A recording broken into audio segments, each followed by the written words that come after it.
ایویں میں اقبال نال محبت نہیں کردا، میں اقبال دی مٹی جڑی نا قبر دی او مواجہ شریف دے سامنے پہنچوائی۔ اقبال نے کیا سی بھائی میں سے تے مدینہ پاک نہیں جا سکتا، ہوا ایسی کہ ہندوستان سے ہے اقبال اڑا کے مجھ کو غبار راہ حجاز کرے۔ اقبال کہندا میں مدینہ پاک جان کی سکت نہیں رکھتا، ایک طریقہ ہے میں مر جاواں پھر میرا جسم گل جائے مٹی ہو جائے، پھر ہندوستان وچ ایک ہوا چلے میری او جسم دی مٹی چک کے اس راہ تے سٹ دے جیڑی راہ مدینہ پاک جاندی، پھر اتھوں حاجی گزرن انہاں دے پیراں نال او مٹی لگے پھر میں مدینہ پاک جا سکتا۔ اے اقبال دا محبت رسول فقیرم از تو خواہم ہر چے خواہم دلے کوئے خراش از برگے کاہم۔ اقبال کہندا حضور تہاڈے در دا فقیر ہاں، جو منگساں تہاڈے کولوں منگساں، اور تہاڈی امت وچ میرے ٹٹے تنکی دی بھی میری حیثیت نہیں، لیکن تسی تے کریم ہو نا، میرے تے کرم کر دیو۔ جے اقبال محسن کوئی نہیں، تہاڈا پیو محسن ہے، اتنا بڑا محسن جن نے تصور پاکستان پیش کیتا اور قائد اعظم نو چک کے لے آیا لندن وچوں۔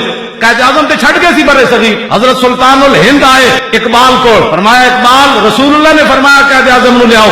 اقبال پھر اتھوں گیا تے اوتھے لندن جا کے قائد اعظم نو کہنے لگا پاکستان بنانا ہے۔ انہوں نے کہا کیویں بنانا ہے؟ ہندو ساڈے خلاف، سکھ ساڈے خلاف، انگریز ساڈے خلاف، معیشت ساڈے ہاتھ وچ کوئی نہیں، بنانا کیویں؟ انہوں نے کہا چھڈ پرے ہن کیویں میں تھوڑا بنانا ہے، ہن رسول اللہ نے فرمایا ہن بننا ہے۔ وہ زبان جس کو سب کن کی کنجی کہیں اس کی نافذ حکومت پہ لاکھوں سلام۔ پتہ ہے کیوں اقبال دے نال انہاں ظلم کیتا ہے؟ اس واسطے کہ کلام اقبال وچ اج تک کسی سیکولر نو، کسی بے دین نو، کسی ملحد نو ایک شعر بھی ایسا نہیں ملیا جڑا اپنے موقف واسطے وہ پیش کرے۔